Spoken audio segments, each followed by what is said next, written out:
En las calles y el ciberespacio, los ciudadanos chinos están alzando su voz.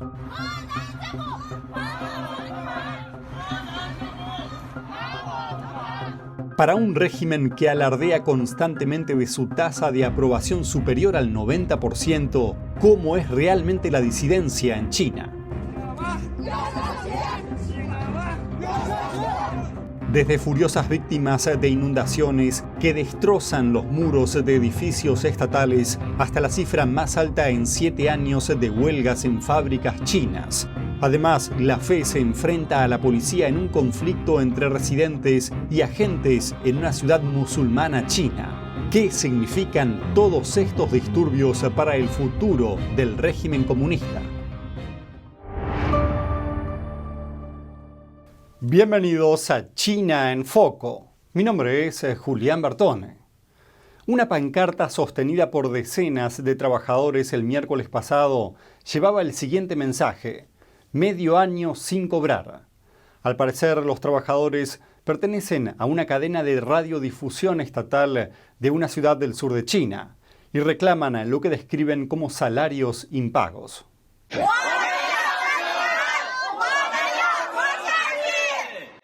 Según informes anteriores, la cadena de televisión es una empresa estatal del Partido Comunista Chino que pagaba bien y ofrecía prestaciones, pero a medida que la economía del país empezó a sufrir una desaceleración del crecimiento, un desempleo juvenil récord y una crisis de deuda local, la casa del salario se está convirtiendo en una tendencia en todo el país.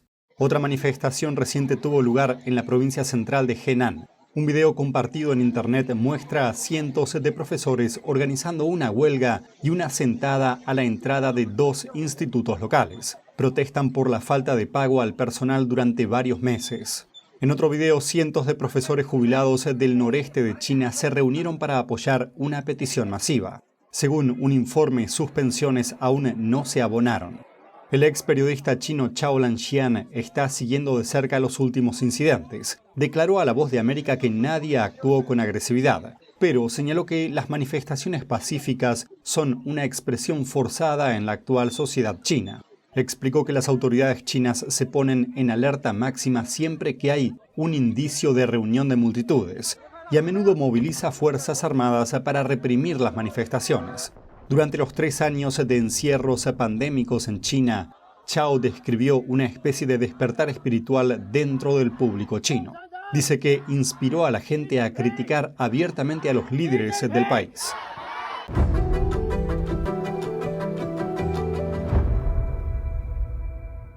Un grupo de inversores chinos está enfadado y recientemente estallaron protestas en todo el país por cuestiones inmobiliarias. El martes, en Sichuan, al sur de China, compradores de viviendas se manifestaron para protestar por sus casas inacabadas, por las que ya habían pagado. Algunos fueron golpeados por la policía. Un video captó a una mujer desplomada en el suelo. El mismo día, en la costa oriental de Zhejiang, las víctimas de un problema similar se manifestaron frente a un banco local, exigiendo a la institución que les devolviera el dinero. Los problemas bancarios llevaron a un promotor inmobiliario a suspender la construcción de sus viviendas por falta de financiación. Beijing, la capital de China, intervino más tarde. El lunes se vio a unos hombres no identificados hostigando a los manifestantes. Agentes de policía que se encontraban en el lugar no le prestaron atención al asunto. Comentarios en internet llamaban la atención sobre la aparente organización del incidente. Había un grupo de hombres con camisas blancas atacando a los manifestantes, mientras otros sostenían un cartel alto, posiblemente para bloquear la visión del público sobre el incidente. También se enviaron tropas policiales, pero se mantuvieron al margen. Más tarde, la policía desalojó a los manifestantes que se negaron a marcharse. La manifestación se organizó después de que la mayor empresa fiduciaria privada de China, Shengrong International Trust, incumpliera su fecha de pago. Varias empresas financieras del interior de China se enfrentan a crisis similares. Casi 3/4 partes de sus inversiones están comprometidas en el difícil mercado inmobiliario del país. Protestas similares estallaron en otras partes de China.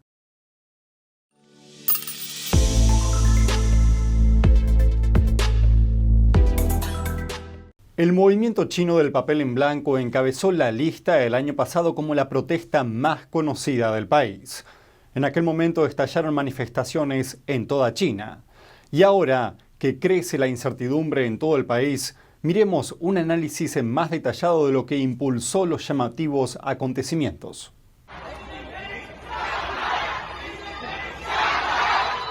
Los manifestantes apuntaron directamente al régimen comunista en el poder.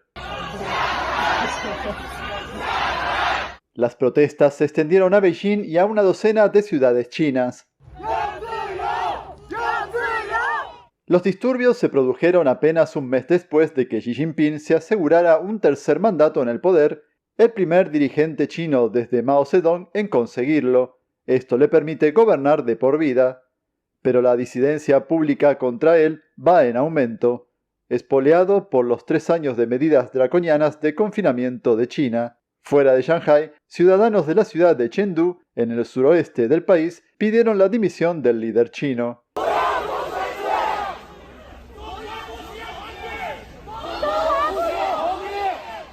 Y en Beijing, la capital de China, multitudes se reunieron para exigir libertad.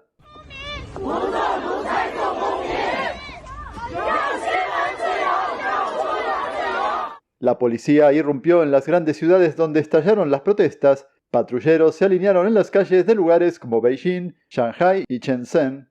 Beijing empezó a detener discretamente a las personas implicadas en las protestas. La Organización Internacional para la Defensa de la Libertad de Prensa, Reporteros Sin Fronteras, reveló que más de un centenar de manifestantes fueron detenidos en China. Una de ellas es Li Ziqi, licenciada por Goldsmiths de la Universidad de Londres. Otro fue el participante en una vigilia llamado Zhao Qingjin.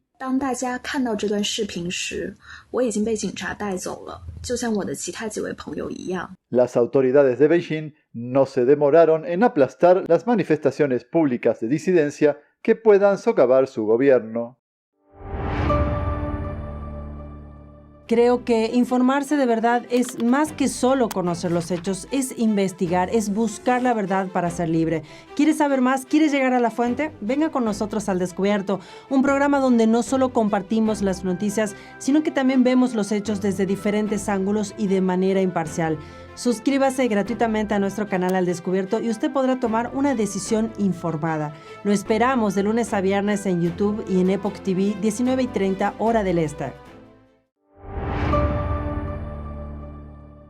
Los ciudadanos chinos se están volviendo más audaces a la hora de alzar la voz contra las políticas del régimen chino, después de 3 años de encierros que dejaron a millones de personas atrapadas en sus casas, con acceso limitado a alimentos y a atención sanitaria. En medio de una creciente indignación social, nos gustaría recordar otra ronda de protestas.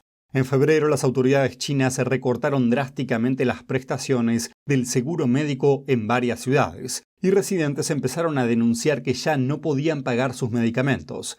El movimiento recibió el nombre de Revolución del Pelo Blanco, debido a que la mayoría de los manifestantes eran jubilados. Decenas de miles de personas se manifestaron en Wuhan y Dalian. Se vio a la policía dispersar violentamente a manifestantes de edad avanzada, en algunos casos golpeándolos o dándoles patadas y utilizando gas pimienta.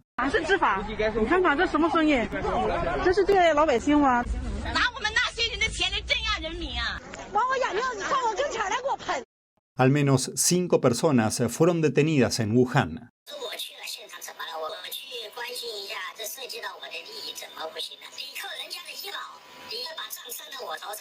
Los habitantes de Shanghái no tardaron en unirse al movimiento.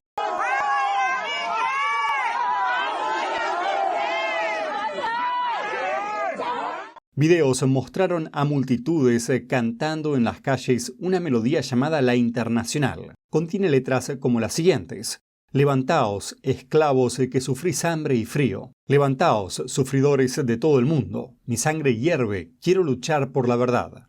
Muchos manifestantes se prometieron seguir alzando la voz a pesar del riesgo de ser detenidos. Eso no es todo en cuanto a la reciente indignación social dentro de China. Otro grupo organizó concentraciones similares para protestar contra los bancos, que según ellos se apoderaron de sus ahorros. Este mes de julio, un grupo de manifestantes se reunió en un puente de China para protestar. Miremos los detalles. Estos manifestantes son algunas de las víctimas de un enorme escándalo bancario. El incidente desencadenó una indignación masiva en China vinculada a millones de dólares de ahorros de disidentes. Los enfrentamientos estallaron en Chenzhou, en el centro de China, el pasado mes de julio. Cientos de residentes se reunieron porque los ahorros de toda su vida corrían el riesgo de desaparecer después de que bancos rurales congelaran millones de dólares de sus depósitos a partir de abril. Ese dinero constituía el sustento de cientos de miles de clientes.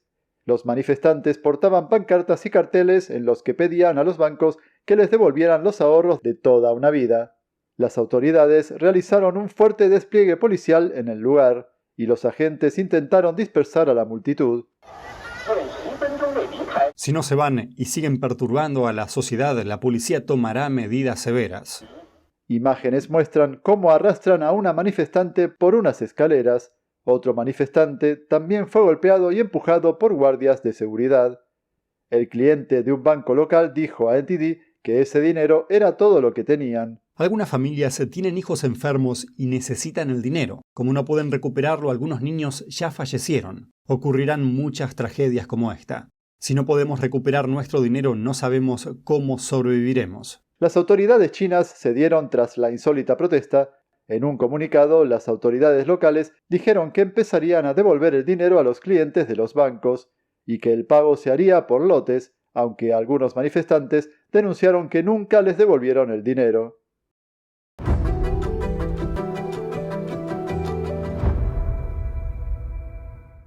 Una impactante declaración del Parlamento británico. Por primera vez, un documento oficial describe a Taiwán como un país independiente, cruzando una importante línea roja para la diplomacia con Beijing. La frase aparece en un informe de la influyente Comisión de Asuntos Exteriores, dependiente de la Cámara de los Comunes. Dice así: Taiwán posee todos los requisitos para ser un Estado, incluida una población permanente, un territorio definido, un gobierno y la capacidad de entablar relaciones con otros estados. Solo le falta un mayor reconocimiento internacional. El portavoz del Ministerio de Asuntos Exteriores chino, Wang Wenbin, criticó inmediatamente el documento, mientras que un portavoz del Ministerio de Asuntos Exteriores de Taiwán agradeció el apoyo del Parlamento. Impulsado por el informe del Reino Unido, al líder de la mayoría del Senado estadounidense, Chuck Schumer, se le preguntó si el Congreso, o al menos el Senado, debería hacer lo mismo y referirse a Taiwán como un país independiente. Y esta fue su respuesta. No, I think that the present situation is where we should stay. La Casa Blanca mantiene su postura actual sobre Taiwán. El presidente Joe Biden dijo en repetidas ocasiones que Estados Unidos defendería a la isla si China la invade. Saludos desde En Primera Plana, de NTD, el lugar donde buscamos respuesta a tus preguntas, donde tocamos los temas que importan, que impactan nuestras vidas, y no solo vamos a tocar la superficie. Nuestra misión es que tú entiendas profundamente lo que está ocurriendo en nuestras comunidades. Estamos aquí para que no te pierdas lo importante. Míranos en YouTube y en Epoch TV, de The Epoch Times en español, de lunes a sábado a las 10:30 de la noche, hora del este. Te esperamos. Hasta pronto. Últimas noticias de la cumbre de la Asociación de Naciones del Sudeste Asiático. Mientras los líderes de los países miembros se acercaban, barcos de China y Filipinas también lo hacían. El viernes, buques chinos rodearon a buques filipinos, acercándose a tan solo unas decenas de metros. Ocurrió en el disputado Mar del Sur de China. El enfrentamiento se produjo a solo 732 kilómetros de Filipinas, pero a 3.000 kilómetros de China, y ambas naciones reclaman la región como propia. El incidente se produce después de otro ocurrido hace menos de un mes, cuando China disparó cañones de agua a un barco filipino. Los ministros de Defensa de Australia y Filipinas acordaron el viernes reunirse anualmente para hacer frente a las crecientes amenazas en la región del Indo-Pacífico. Ambas naciones realizaron ejercicios conjuntos el mes pasado.